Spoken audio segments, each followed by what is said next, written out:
na pinampoprotect dun sa mga Vexana pati dun sa may carry. So you kind of want to secure that as well. Kung sakali naman na magkakaroon ng mga bans yung side ng Blacklist, ang matitira doon is meron ka pa rin Martis, meron ka pa rin Baksha. They still went for X-Borg knowing na wala masyadong poke pa tayo nakita rin sa Blacklist. So ang gagawin mo dyan, magbaban ka na ngayon ng mga mages para kay Yue. So what else is left? Yung Gord. Nandyan na usually ginagamit. And kahapon, na-realize ko din, baka Valentina ay underrated na counter sa X-Borg. Dahil dun sa, ang sakit kasi dun damage yung poke niya. At the same time, may dash siya nakasama. Pero kasi ang pinaka-valuable dun, nakukopy niya yung Last Insanity. At masakit yung damage ng Last Insanity ni Valentina. At napakasakit talaga ng Last Insanity na yan, especially if sabihin natin utility jungler ang kalaban. Kasi parang ang tagal mong pwedeng sunugin, hindi katulad ng mga assassins na nakakatakas agad.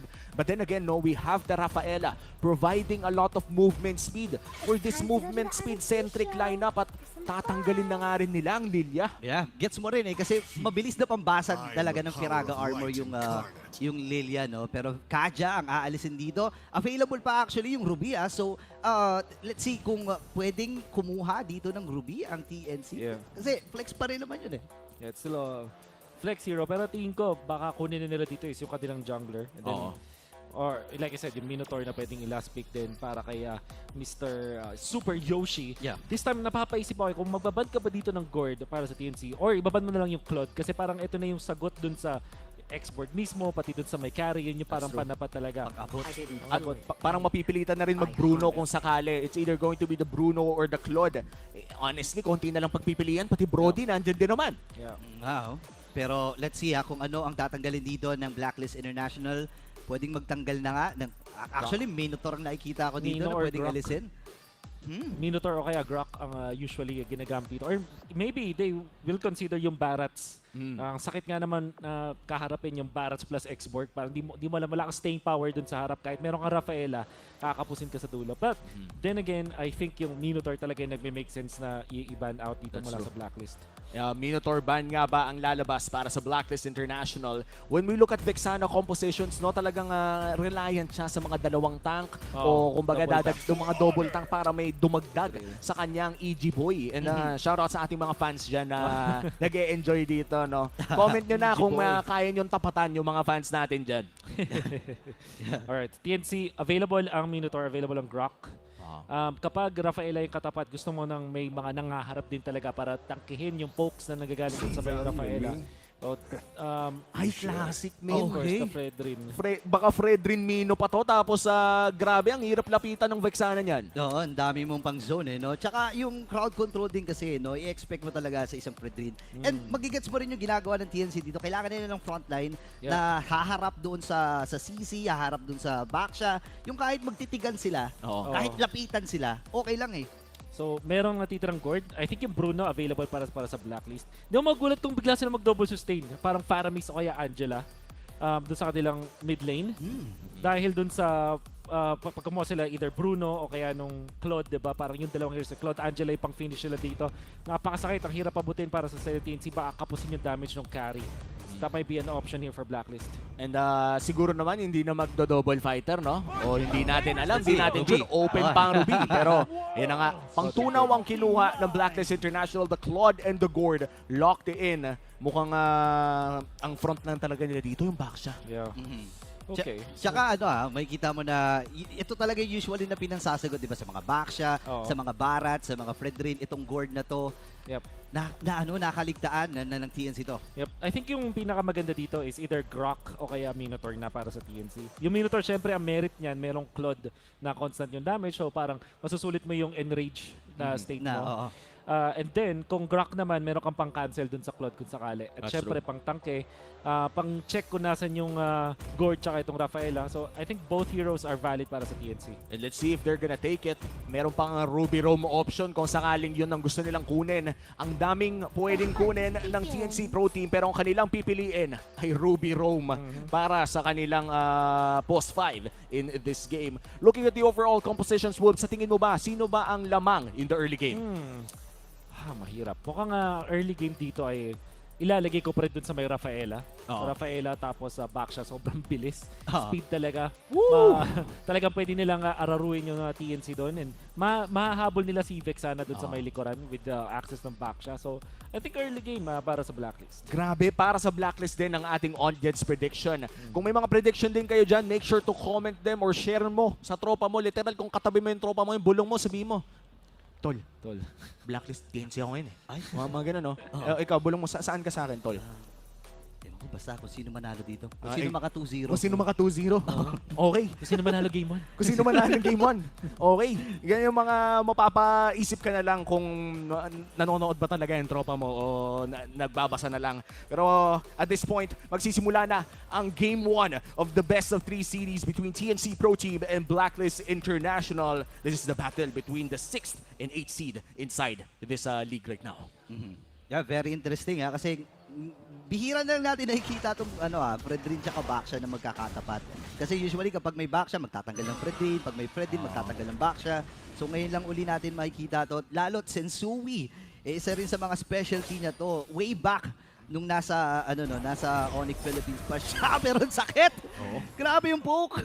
Oh, grabe talaga yung level 2 damage ng isang hatred na naka-Vexana. Looking at the emblems, Wolf, meron ba tayong kakaibang mapapansin dito? Yun yung dahilan kung bakit masakit. Meron siya nung Master Assassin, kanyang inuna dito coming out from Hatred.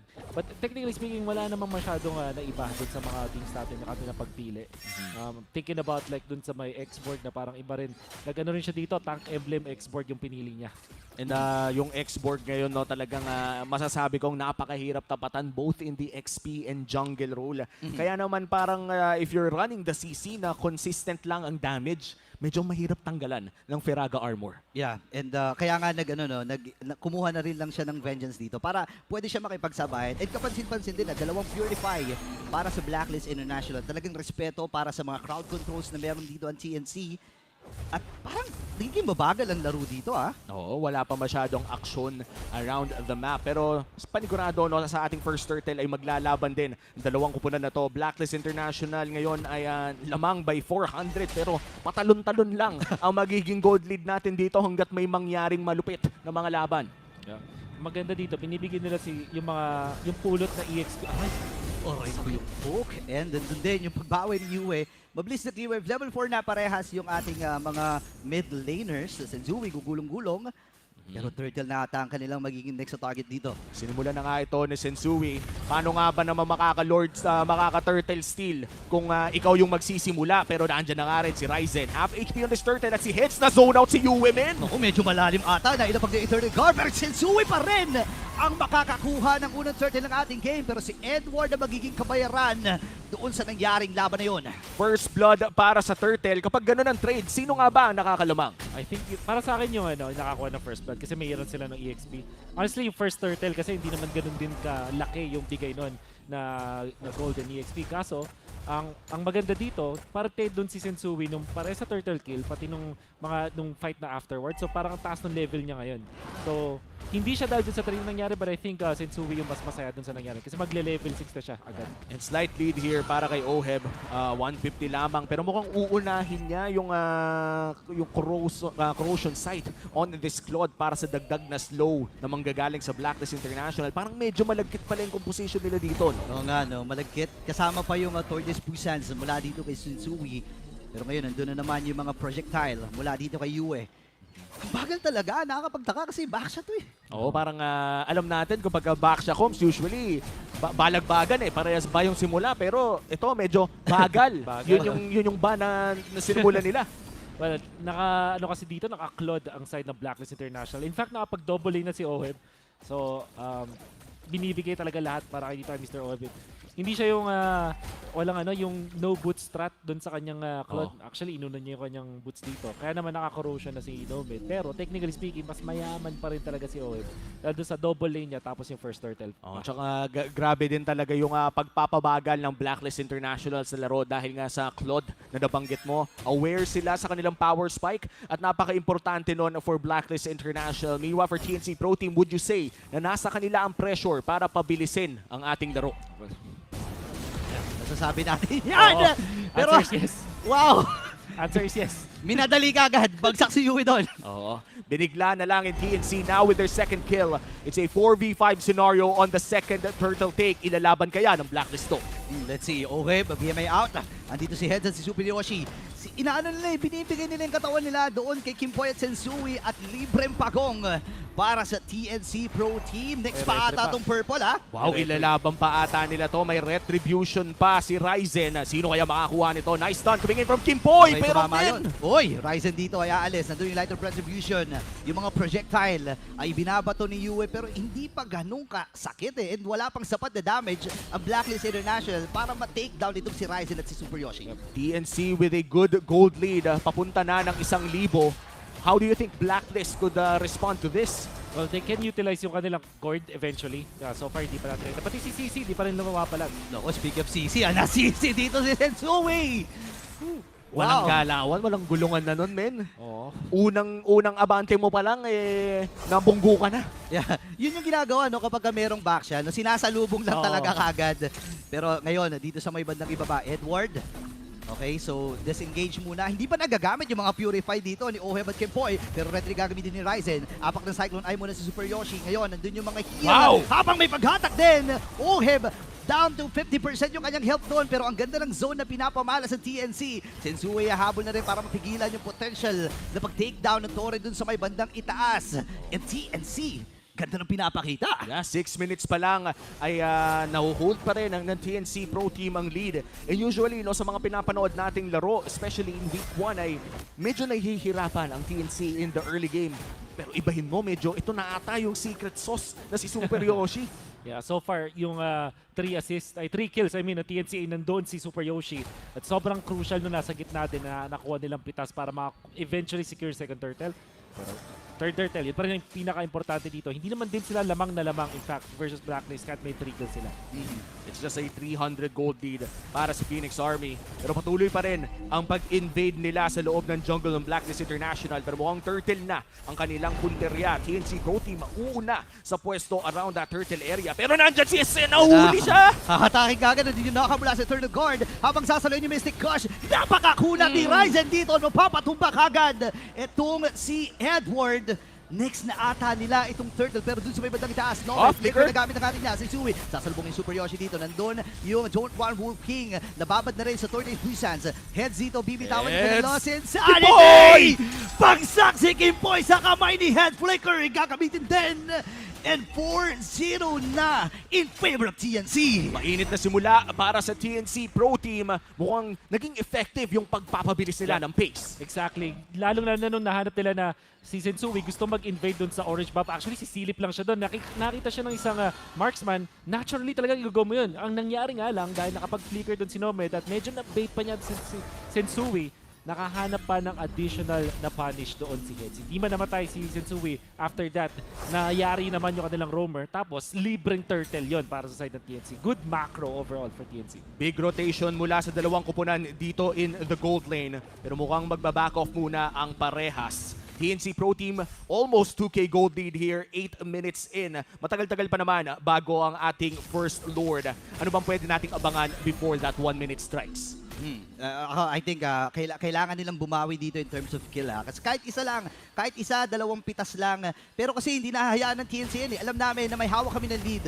Ngayon, Ryzen, Edward, ang kanyang pinupuntirya. Available ba ang vengeance dito? Bibitawan yung Apprentice Rat. Pero successful ang pagkakabasag ng TNC rito. Hindi pa sila tapos actually. Wow. Andito pa si Super Yoshi. May plano din na pag-agaw dun sa Purple Wolf. So talagang ginugutom na nila ang Blacklist sa pagkakataon na to. At effective din ang pag-agaw nila ng Purple. Nagaw. Meanwhile, ang trade ng Blacklist International ay ang Torre naman sa baba. Magiging 2-for-1 ang third trade pero may additional pa kasing Purple ang nakuha ng TNC Pro Team dito. Then again, kailangan i-comment din yung Blacklist. Nakakahanap pa rin ng mga moves to force TNC na magwatak-watak. And interestingly, na-hype natin yung Ube pero so far ngayon, magkakahiwala yung mga members ng Blacklist International. As naman, understandable kasi kailangan nila ng second item para kay Sensui. Oh no! Yung 3-item power spike ni Oheb, ang tinatawag nating tips. Ano yun? TIPS.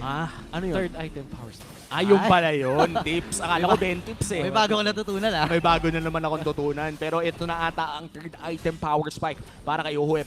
Completing the Trinity build na tinatawag natin 9 minutes in. Maaga-aga pa yan Yeah, and magigets mo rin yung ginagawa ng Blacklist dito. Hindi sila super nag-engage kasi nga naman yung Claude ay kailangan pang paipunin. Ngayon, Heads, lumalalim na siya dito. Talagang sobrang tiwala niya pero hulihin na ata nila din si Edward. Wow. Nagamit na rin yung Vengeance habang yung Eternal Guard ay maibabagsak doon. Hindi pa sila tapos. Pump dito yung Virago Armor ni Heads. Sensui, binababarang yung mga sunog.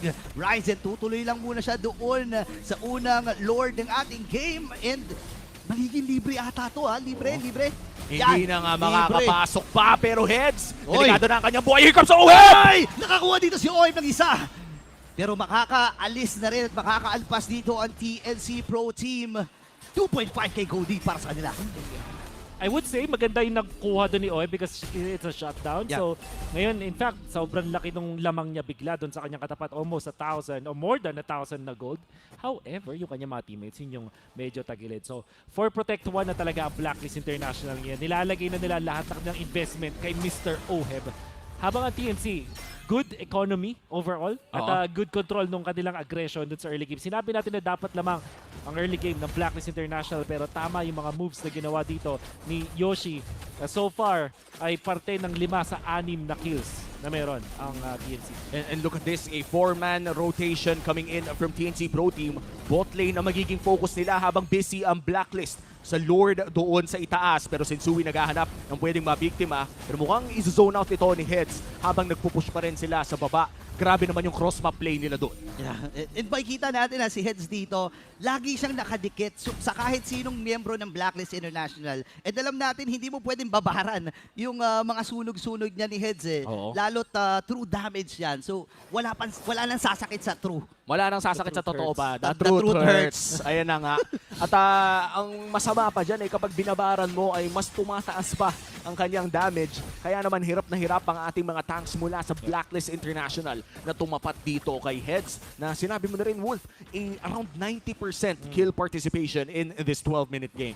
Hatred going para sa kanyang Winter Truncheon as the third item. Isa sa mga maagang pickup. And I think naintindihan niya na pwede kasi siyang i-dive ng dalawang heroes which is si Sensui at si Oheb. Parang tinitake advantage niya yung ganon, yung idea na pwede siyang i-dive tapos mag-Winter Truncheon siya to eventually bait out etong si Oheb. And looking at the items, no, as you said, the Winter's Truncheon, effective din kasi ito pang buy time. Kahit pa sabihin natin 1.5 seconds lang yan, sometimes it's the big difference that you can make inside a team fight. Minsan isang skill pa yan, minsan isang banat pa yan. And for TNC Pro Team, holding the lead already.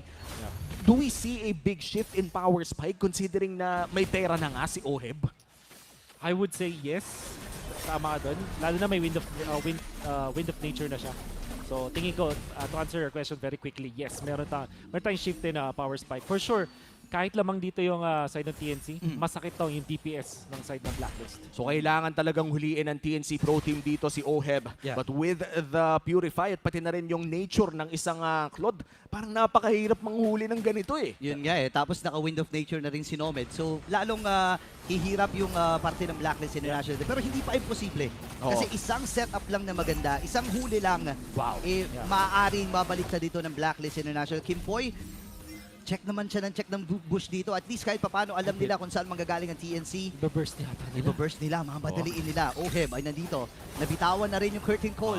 Dikitan si Heads at saka si Ryzen. Itutuloy nila. 18k yung buhay ng Lord. Andun. Si May Ibet, nagamit na rin yung Vengeance dito ni Edward. Hatred! Oy, hindi tumama doon yung pressure shot habang nailapag yung Eternal Guard. Tutuloy ba sila dito? Mababa ang buhay ni Kimpoy. Same with Edward. Ang daming mga skills na nagamit pero walang mamamatay sa laban ito. Nireset din lang ng Blacklist International. TNC now waiting for their ultimates. Si Heads na lamang ang may ulti pero mukhang hindi na reset ng fully ang Lord. Nako, delikado ata sila dito. Naka-flow din doon sa may top lane. Sa likod, manggagaling ito si Sensui. Sabi ni Ryzen, huwag kang pupunta dyan. Sasalubungin na kagad kinaban si Heads. Gagamitin niya kanyang lost insanity. Ubus pa ang buhay dito. Kimpoy na heal.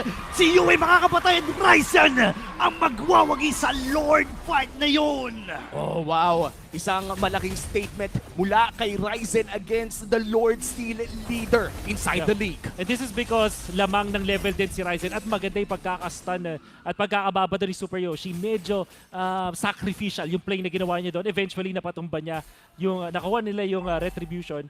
And what happened was, si Super Yoshi din, bukod sa na-control niya ng kahit pa na ilang niya si Sensui, nahatak pa niya si Edward nang walang vengeance. So napakalaking bagay nun. And the fact na buhay din si Heads without popping his immortality, yun yung mga nagpasulit dito sa move na ng TNC. So kahit pa sabihin natin namatay doon si Super Yoshi, sulit na sulit yun para sa TNC. This is already the second Lord of the game. Kaya ibig sabihin nito ay pwede nang mangbunggo ang Lord na to. And may malaking tsansa na kung umabot ito sa bot lane ay makakuha ng inhibitor turret ang TNC Pro Team. Pero nakikita na nating nakapwesto na doon si Oheb. Hindi nila hahayaang mangyari yon. Yeah, and nakikita natin parang may pagsalubong sila na gagawin. Pero hindi, aatras muna ang Blacklist International. Likod Sensui. Inaabangan din ng TNC kung kailan siya babangga. And Super Yoshi, Ryzen, tignan mo naman. Oh, brusko. Oo, pinapalit nila yung gap dito at magiging successful yung pagbasag ng gitnang to.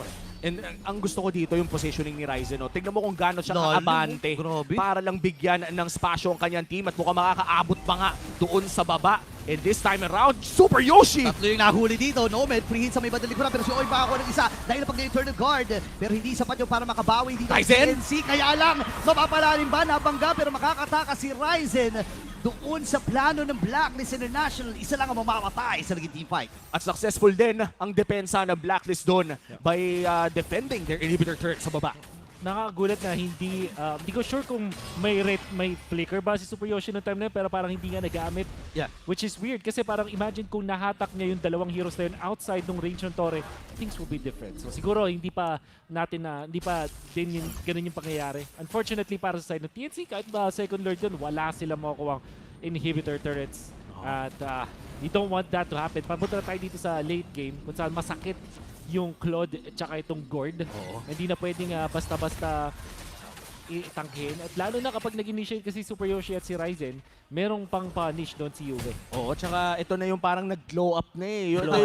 Yung mga first year na payapayatot lang, tapos ngayon na fourth year na sila, talagang batak na kung sa batak. At Oheb and Yue ngayon, main damage dealers para sa Blacklist International. Ano bang tools ng TNC na panghuli dito? Obviously, Super Yoshi at Ryzen kailangan nila makahanap ng right target. Sino nga ba? Si Oheb at itong si Kimpoy. Kahit mapaplang yung mapaplang yung Purify, okay ng call yun para sa TNC Pro Team. Pero sayang yung pagkakataon na yun, pero kailangan mag-move on ng TNC. Kailangan nilang humanap ng way, makapitas man lang ng isa. And ready ang Blacklist International. Tingnan mo naman, napakatapang pero uhugutin. Ito si Sensui. Sakit! Ang sakit ng damage mula kay Nomad. Nagamit na rin yung curtain call ngayon. Atras muna ang kupunan ng CNC. Sasalubong ata ang Blacklist dito. Ayan o. Tapos tignan mo yung positioning ng dalawa doon sa baba. Mukhang may binabalak ang TNC Pro Team na decisive maneuver. Malaorka ang galawan. Pero nagliliyab dahil Phoenix sila. Uy, Slow push lang, slow push. wait lang slow push doon. Pero nirarush ata. Nirarush ng Blacklist International. 40% ang buhay ng Lord. Pero reset ang itatawag dito ng Blacklist International. Hindi kasi nila alam kung nasan itong si Super Yoshi at si Nomad Hindi nga rin hinayaan ni Ryzen na mag-reset talaga fully. Still half HP Oh, no. at sasaluhin niya to. Alam ni Yuve. Ang so-called na ambush mula kay Mr. Manjin. Yan, to credit lang si Mr. Manjin. Ang maganda dito para sa side ng TNC, pwede nilang control yung top with this. Yan si Nomad, na si Super Yoshi. Pwede nga nilang gawin yung maneuver. Kaso, yung Lord, dun sila daily. Oh no. Ayun na nga, heads! Ipo-burst ata nila dito Wala kagad Pinago Armor. Nagamit ay Mystic Gush. Delikado ata sila and aabot ba yung Red Wow! Ryzen! Ang makakakuha ng Red 3 na yun. Not this time. Sensui. Alis muna si Hens. Nakasalubong dito si Edward. Si Nomad mabubuhay ba? Andun si Edward. Gagamitin yung vengeance niya. Mapapatay ba si Nomad dito? Yes sir. Double kill. Para kay Edward. Dalawa na lang Papasok sila. na sila dito. Super Yoshi. At may ipit. Maubos ata. At TNC. Mystic Gush Flickers Wipeout. Para sa Blacklist International. Endable na ata ang call nila dito. Sensui tinangke ng Bagya ang Torre at mukhang itutuloy na nga nila to. Oh no, 13 seconds bago mabuhay itong si Ryzen. Kakayanin ba nila? May katapot pa silang kasama. At ang Game 1 ay mapupunta sa Blacklist. Napakalinis na team fighting ang pinakita ng Blacklist International. A clean wipeout to a victory in game number 1. Kailangan nating huminga doon. Wow! Isang class lang, men. Isang class lang.